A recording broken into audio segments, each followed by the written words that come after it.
രാവിലെ വളരെ വൈകിയാണ് എഴുന്നേറ്റത്. കാരണം ഇന്ന് ഇടുക്കി ജില്ലയ്ക്ക് അവധിയായിരുന്നു. ഇടുക്കി ജില്ലയ്ക്ക് മാത്രമല്ല, കേരളത്തിലെ 3-4-5 ജില്ലകൾക്ക് പൊങ്കൽ പ്രമാണിച്ച് ഇന്ന് അവധിയായിരുന്നു. എന്താണെങ്കിലും എഴുന്നേറ്റ വഴി നേരെ അടുക്കളയിലെത്തി അടുപ്പ് കത്തിച്ച് ചോറിനുള്ള വെള്ളം വെച്ച് അരി കഴുകിയിട്ടു.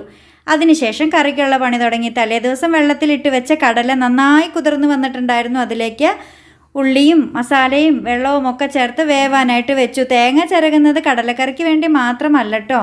കറി കടല ആയതുകൊണ്ട് ബ്രേക്ക്ഫാസ്റ്റ് പുട്ടായിരുന്നു. പുട്ടെന്ന് പറഞ്ഞാൽ വെറും പുട്ടല്ല, പാൽപുട്ട്.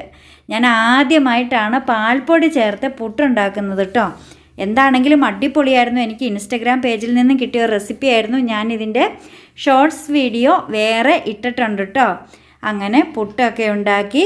പുട്ടും കടലയും ചായയുമായിരുന്നു ബ്രേക്ക്ഫാസ്റ്റ് കഴിച്ചപ്പോഴത്തേക്ക് നമ്മുടെ ചോറ് വെന്തു. പിന്നെ കുടിക്കാനുള്ള കഞ്ഞിവെള്ളമൊക്കെ അങ്ങ് മാറ്റിയിട്ട് ചോറങ്ങ് വാർത്തിട്ടു.